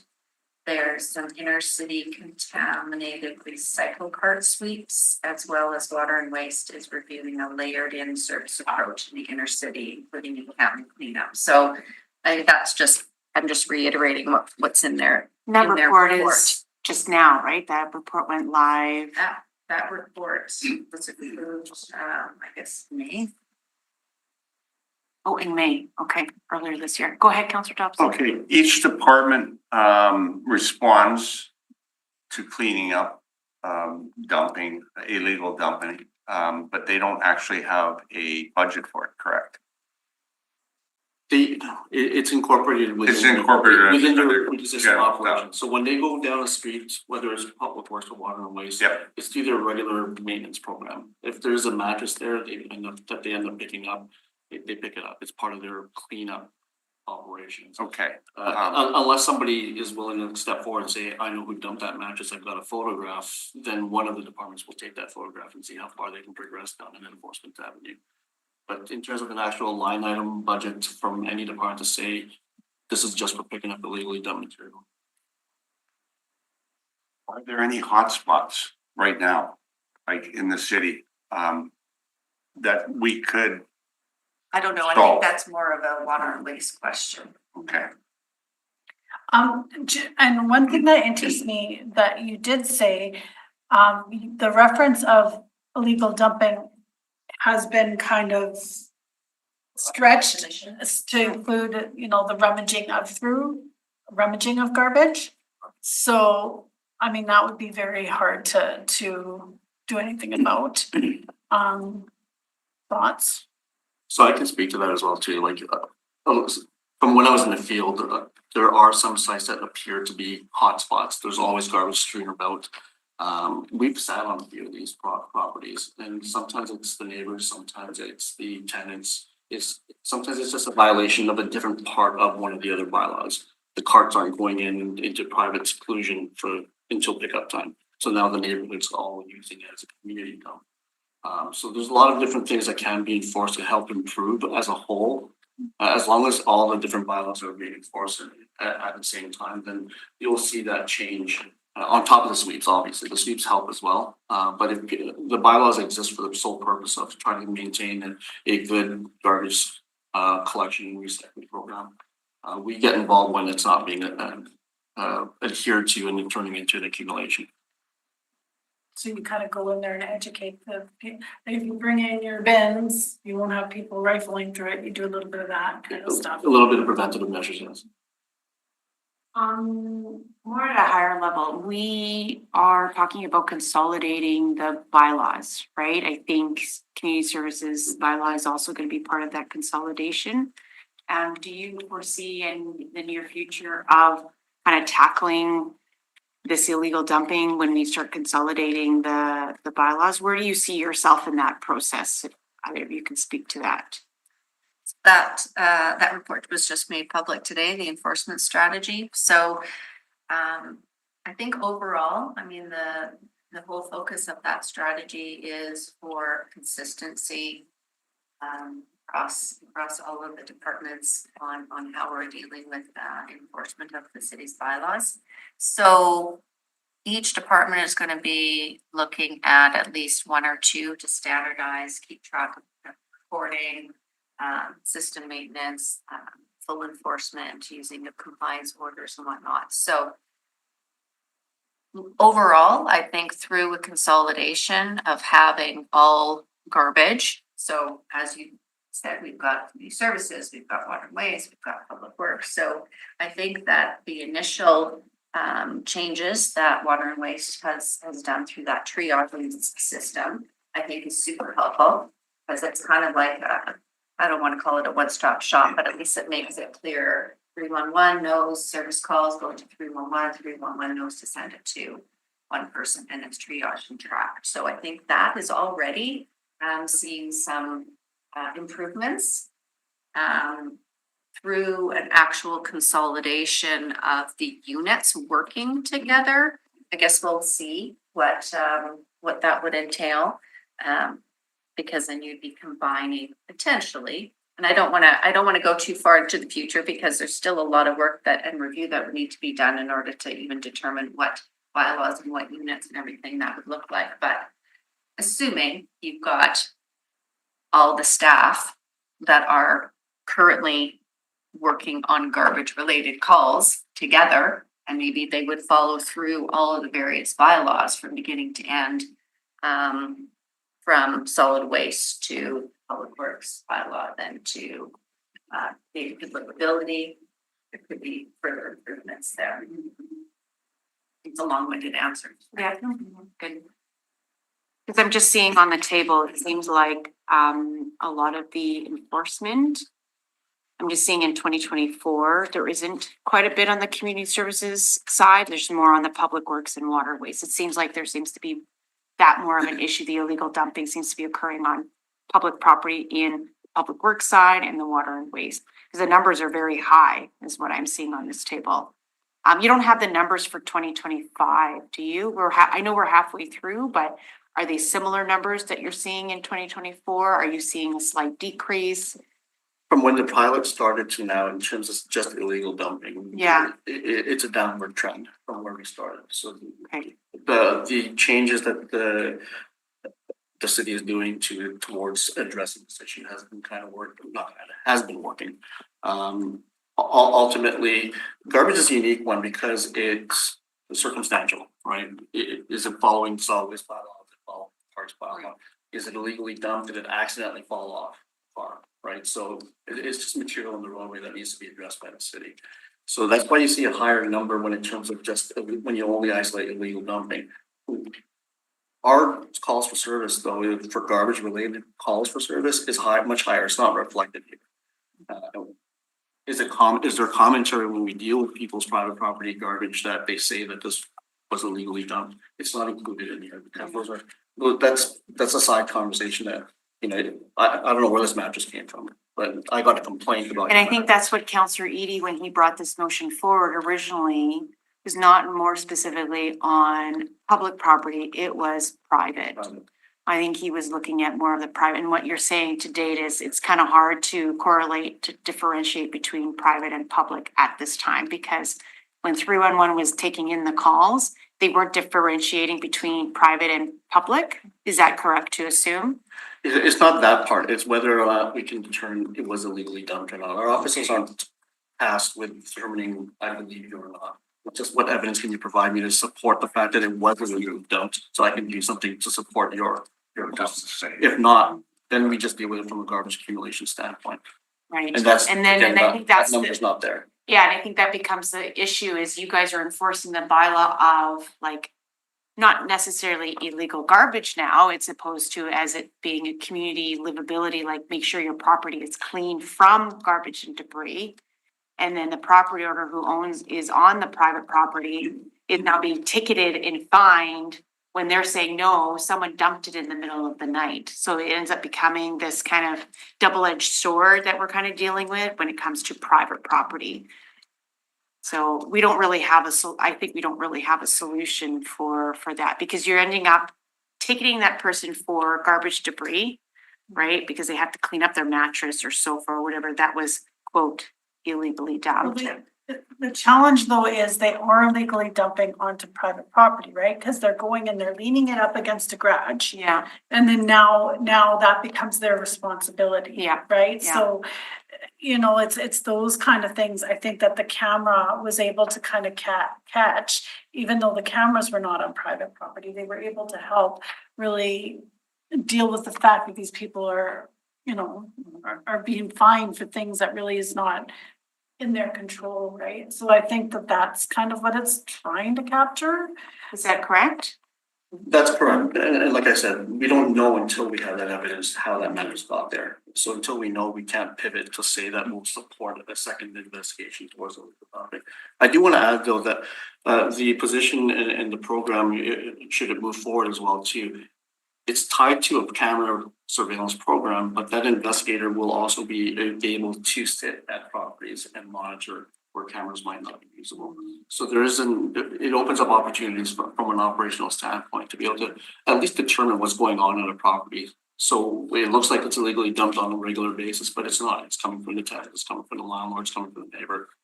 And then we can deal with it in that regard. I'm kind of with you, like if we could have another report, because I do think we should be doing this, but I know that there's a cost. But we're also doing this other thing with garbage and it is kind of working. Yeah. So if we could get the data for 2025 to see, you know, if it's helping to improve things on the calls for illegal. Are you doing like you want an update of table number 2 Yeah, to include 2025 yeah, enforcement, remediation, and all service requests? yeah. Have them come back in. Can I ask a Sure, question? sure.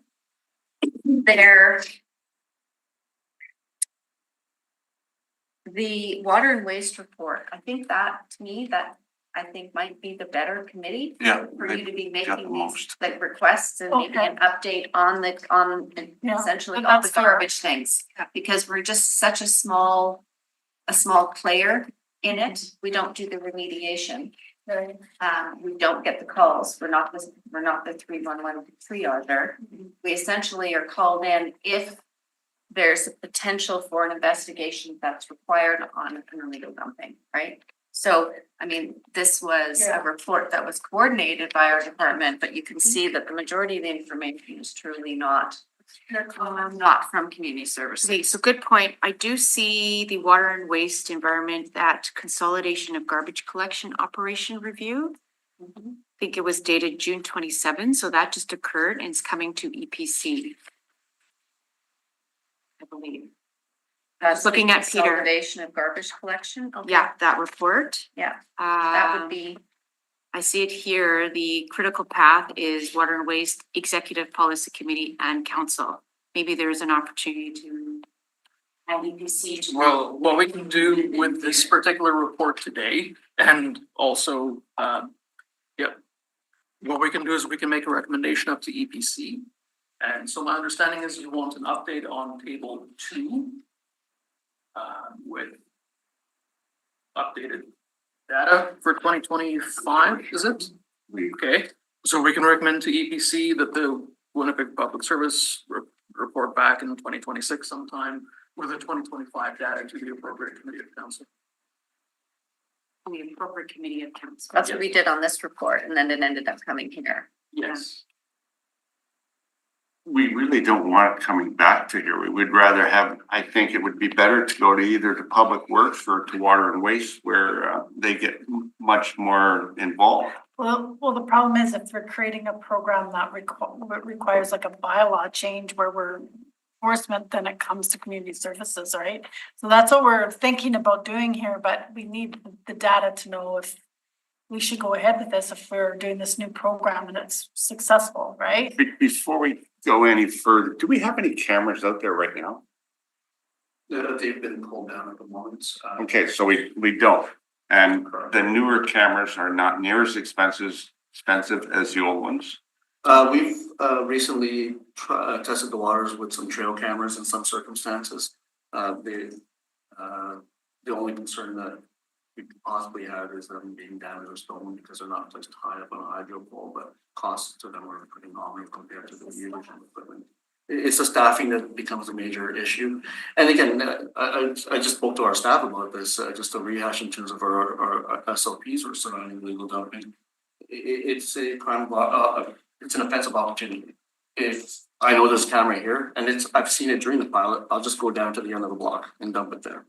So, It's you know, not deterring anything. it deters it from where the hotspots are. I'm not saying that it deters it completely and eradicates it from across the city, but it is a factor that we need to be aware of, that just because it doesn't occur in front of the camera, it's not happening somewhere. The city is doing this program.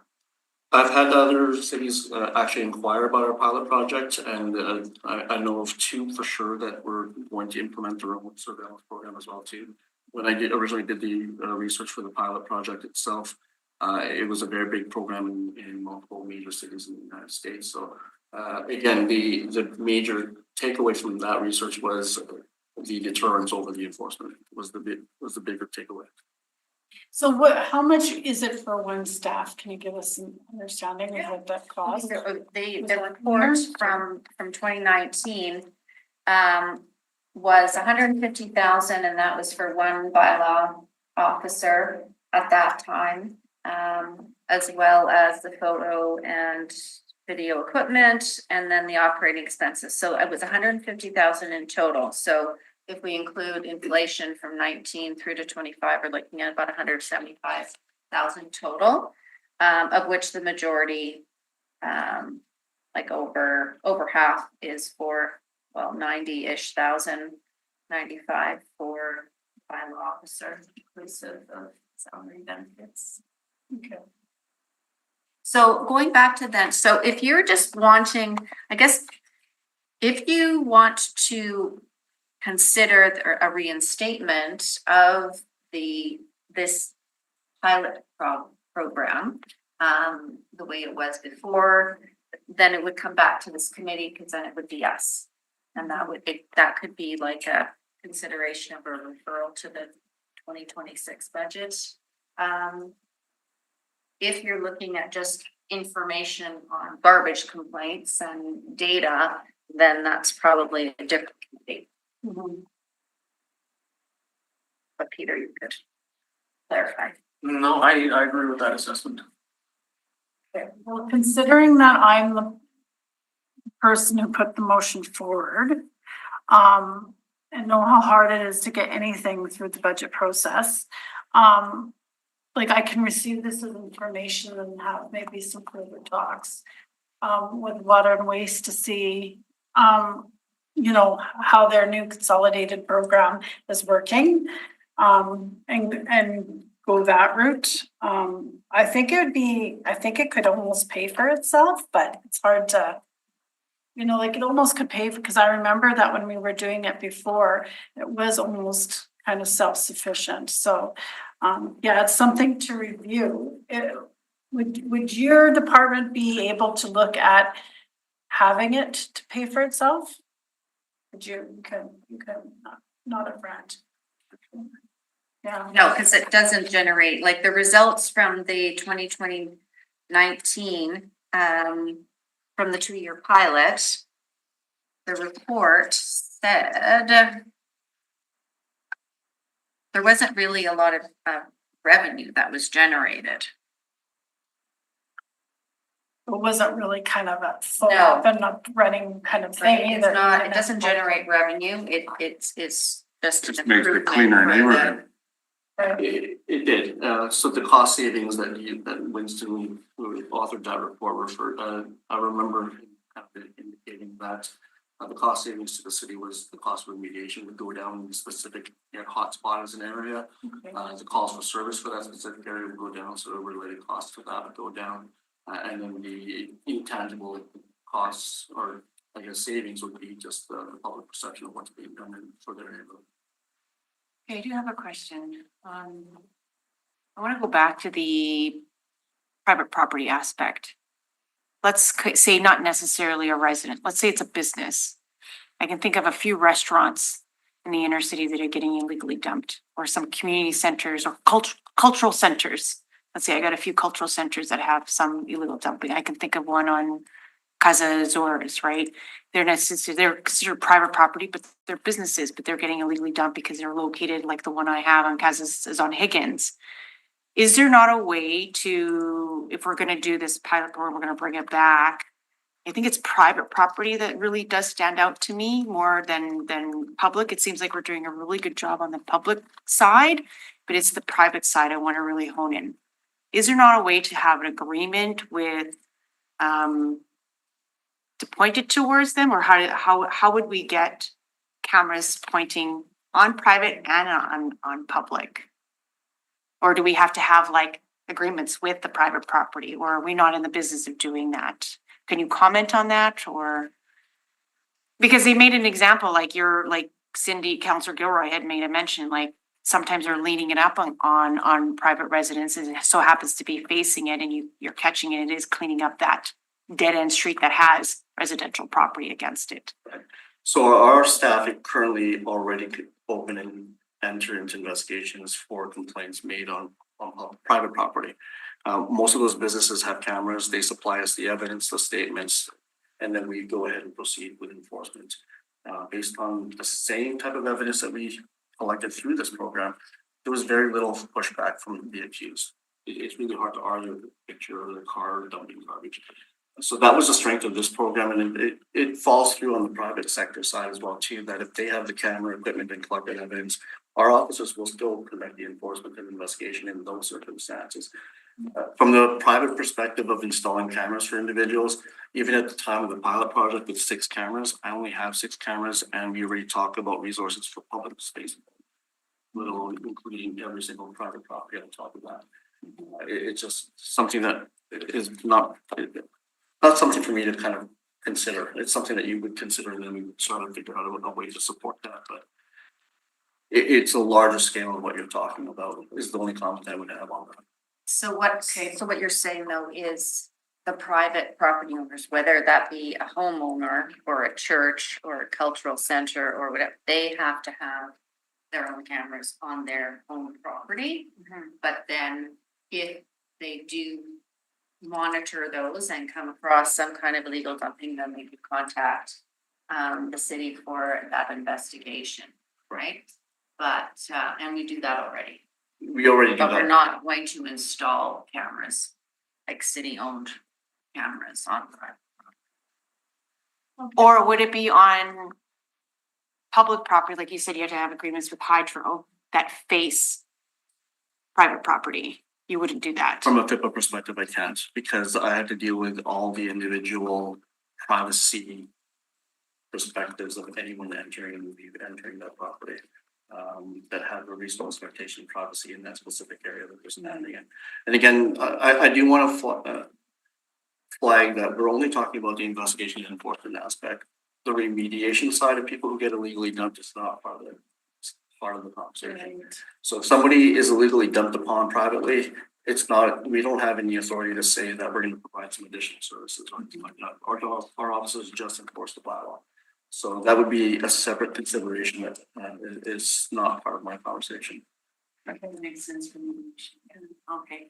Very complex issue. Yeah, I'll move that we receive this report as information. Okay. Okay, is this going up to EPC? No, this No. report, I know the critical path does indicate council, but Yeah. again, there's no reason for this to proceed. This is a great discussion. Thank you very much. We haven't voted on it yet. Oh, sorry, yeah, All of the favor, yeah, all in favor. Okay, so this is wrong. Okay, so then it stops at this committee. It's not going to EPC as it says here in the critical path, Peter? That is correct. Why not? On June 30th, council concurred with the recommendation of this committee that the public service be directed to report back in 180 days to the appropriate committee of council. This is the appropriate committee of council, and the recommendation is to receive this information. Gotcha. Okay. Okay, all those in favor? Aye. Aye. That's carried. Okay, let's move on to the addendum reports, community incentive grants, South Winnipeg Community Center, Inc. So this is a Canadian Center grant application that is not meeting criteria. So therefore, it is not supported by the public service because it's not a capital improvement. It's not a purchase of a capital asset, and it's not an enhancement of public use of a space or facility. And essentially the work has already been done. And because it was an audit, I guess it was done a year or two ago, so now they're asking. Okay, for reimbursement through CIGB. Yeah. And this was supported by, I'm assuming, the area councillor to do this, or it's coming out of their funding of the St. Norbert? Real community? No, community incentive grant, 13,000 funded from St. Norbert Seine River Ward. So I'm assuming that's Councillor Chambers. Correct. Okay, he was the one who moved this motion? I believe so, yes. Okay. Yeah. Well, if he's the one who moved it, I don't Yeah. see an issue. It's just a waive of criteria to allow him to use the CIGP. Yeah, okay, and this is going to council? Yes. Okay, Needs council approval. okay. Anybody want to move that on behalf? Okay, moved by Councillor Gilroy. All those in favor? Aye. Moving on to the next addendum report, Sherbrooke Pool fitness fees. I'm just gonna go to there for resolved. Oh, we have somebody? Who do we have? You're new, your face is new. I'll have Chris introduce himself. Okay, We'll have to come visit. So Good morning. My name is Chris Brown. I'm an admin coordinator of recreation operations and acting for Jennifer Smyrna as certification manager here. I know. Sorry. Okay, so I think we can discuss this motion a bit. So the public service is being asked to review fitness and weight room fees at Sherbrooke Pool and reduce those to make them similar to the recreation center. And then secondly, that we monitor and report back on usage trends. So a couple of things. So Sherbrooke Pool is a multi-use site considered, because it's got a pool, right? And it's got a small fitness area. When people enter the building, we track how many people enter the facility, not how many people use the pool separate from the fitness room. Because in order to access the fitness room, you have to walk through the pool.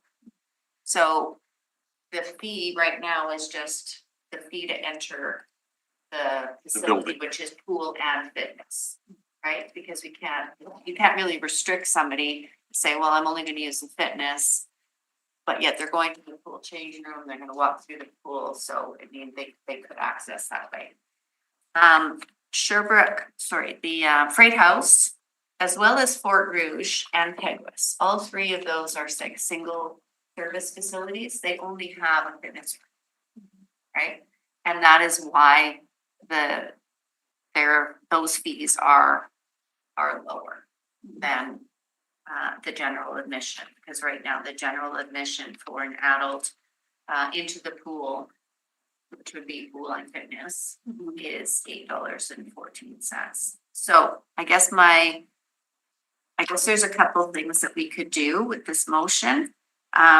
If you want, there'd have to be a couple amendments though, because we'd either have to do a review and report back with the implications, or council would have to direct and approve a new fee. So our recommendation, because I can't just implement a new fee specific to that, only fees have to be approved by council. So my recommendation is that we come back with a report in 120 days with a review on the rate and revenue rates, because and also we can start keeping track better. And I think maybe you can attest to that. I think there's been some changes.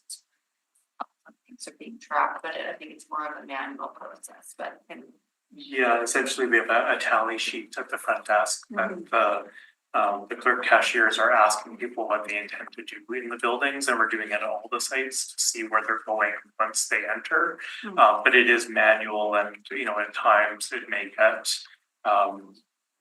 less attention is made to it depending what else is going in the building. If it's extremely busy or large crowds in the lobby, that type of thing, but they are trying to keep a little bit more of an accurate count. And you did say that there has been an increase in usage at Sherbrooke Pool, but not necessarily in the fitness. It's been primarily with the swimming lessons. So I'd like, are you okay, Councillor Santos? I'm just listening. Yeah, I want to get a better okay, understanding of what's happening. So I guess my intent is for those that have not been to Sherbrooke Pool, it is not an overuse. So I'm not really worried right now about you keeping track of where people go. It's gonna be kind of clear. It's not like a Cindy Clausen or a Pan Am pool where you have lots of swimmers and stuff. It's very sparse with how many people are using it. So I'm hoping that we can kind of do this user fee. For those that do not know, it's a very, very small room up up the stairs that has very old equipment. And I'm talking about old equipment. So it's great, and I think it's great that we have this area for use. I just don't think that the fee, it's the same fee as if you go to Cindy Clausen, right? It's the same in general. It's not really fair to the public that they're, if they, of course, no one's gonna use that weight room because the equipment is old and and they could be going to City Clausen and getting better stuff. But if it's right in the community and it's a lower fee, like the Freight House, then they would be my kids swimming. Maybe I'll go and use the equipment there. So it'd be a benefit to us because we might bring in a little bit more revenue, right? So I think, and also for us to look at, okay, how do we use this space, this pool? There's more to it than just swimming, and there are people that might just come and use it for that room if it's a reasonable fee. So I really am hoping that we can do this. I'm kind of surprised that we have to look at the whole structure. I think there's a way we can identify where people are going. It's kind of pretty clear they're either going into the pool area or they're gonna be going upstairs. There must be a way we can figure that out. I think it's just by asking them when they come in. Yeah. But the actual building is not separate. It's not going this door here, you're going to fitness, and this door here, you're going swimming. It's the one door, you go in and you go, from that door, you can go either or. When you walk through the pool, you have to go through the pool area in order to get to this area. It's gonna be hard to determine whether they're gonna go swimming or maybe they're gonna do both. That's right, yeah. And we don't have staff, like, there's not enough staffing there, like, we don't have a staff that's stationed in the fitness area. Like, there's checks, you know, for safety, but we don't have that. Is there any other pool that's set up like that too, where you have to, if you need to access a fitness center, you have to go through the pool, or is Sherbrooke kind of an anomaly? At Cindy Clausen, you have to get to the lower fitness room if you're familiar with the building. So there's the main fitness area on the sort of the mezzanine level. And then there's a smaller fitness area off the pool deck that you actually have to cross the pool to get to, that primarily is used for instructor-led programs, but there are some groups that use it just because it feels less. But at CKRC, it's a general admission, Yes. Yeah. so it's, your general admission will allow you to do anything in the facility. It's not a separate fee for fitness versus. And you could have them kind of go around so they're not using the pool area. You could, you know, there could be mechanisms you could do that could come out and go back up the other staircase, right? So let me ask a question in this. It seems like what I'm hearing is it's someone who has a swimming lesson for their kids is wanting to use the gym. Is there not a way for, if the kid is using the swimming pool, like the parent can just go upstairs, because they got to go through, or do they have to pay admission? Well, they don't have to pay admission to watch, but if they want to use the facility, then they would have to pay. But then we also have our fee assistance program too. Our fee assistance program, right? So if there's people that are not financially well off enough to pay, then we have our fee subsidy program. I know, but I mean, you both know what the inside of that facility looks like. Sorry. Like to say, you know, like I don't see why we can't do this. We do it at Freight House.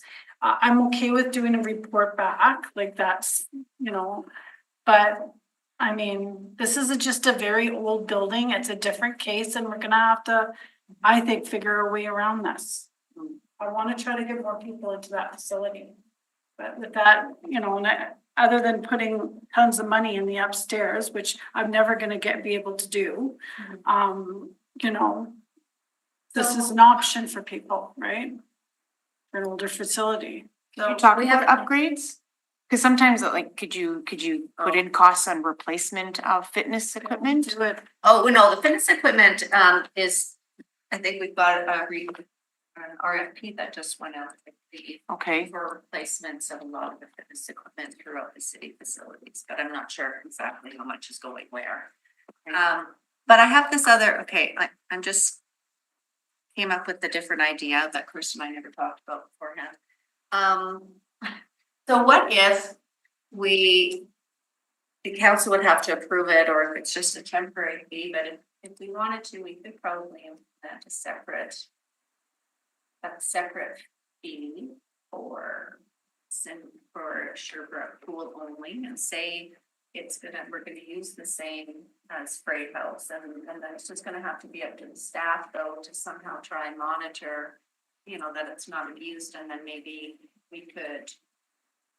we are keeping stats coming forward, preparing for a report that you would ask for through the 2024 budget process, right?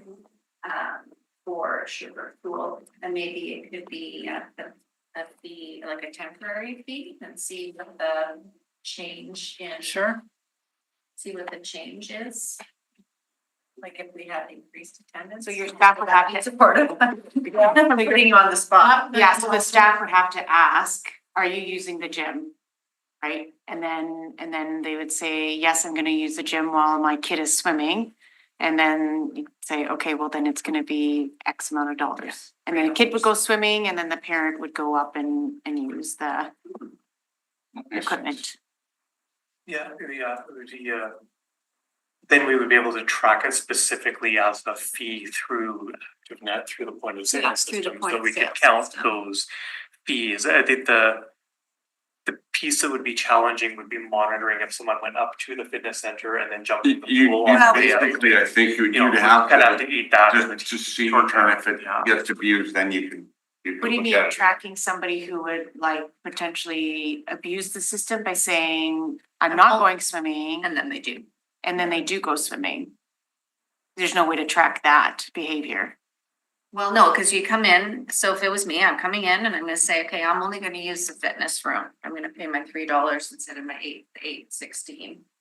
And then I go up and use the fitness room. Cause I go into the change room, get changed, go up to the fitness room, have my bathing suit on underneath, come back and then jump in the pool after, and then I come out. Well, I'm not in favor of that.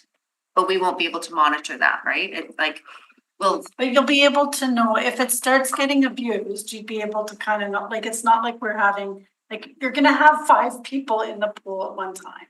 Like, this isn't a place where you have multiple people coming in the door. So they're gonna be able to see if it's being abused somewhat. You're gonna know. They know their faces. You guys get to know who's coming and going. or it can only be implemented during, swim lesson time. Have limited hours, like the daytime, like the reduced rate for daytime, we have a specific time frame when that's available and time. Did you guys just wanna come back with maybe some Come options? back with some I suggestions. think that would be Yeah. better than us Yeah. trying Makes to sense. come up with something that's. It seems like there's a couple of ideas on the plate, so yeah, come up with I like to call it a buffet menu of items. Suggestions. Well, we'll come. And let's assume everyone's gonna be honest and not abuse the system right off the hop until they actually do. Absolutely, yeah. Okay, let's do that. So Okay, so then we need a bit of an recommendations amendment. in 120 days. So the public service be directed to review the fitness weight room fees at Shepherd Pool. Could you do it a little earlier than that? I know. And report back within 120 days. Well, we're already going into prorogue, so when would you be coming back? So 90 days would take us to what? Because we don't include August, would be November. September, October, it'd be in a November report. Say Just 90 yeah, days. get Okay, something. so it's in November. November report. Okay. If you're done early, you can. And then that's Yeah, item certainly, one. if we. But then item 2, public service monitor and report back on usage trends of the fitness areas following the reduction. So that's not really pertinent. Do we need to amend that one, or is that a deletion? The way that these automatic referrals work is essentially the committee can just make up a new recommendation and send it off to council. So we don't need to worry about 2 and 3. If we simply say public service report back in 90 days with options for new fees or whatever the case may be. Pilot or something. Yeah. Okay. I totally lost me.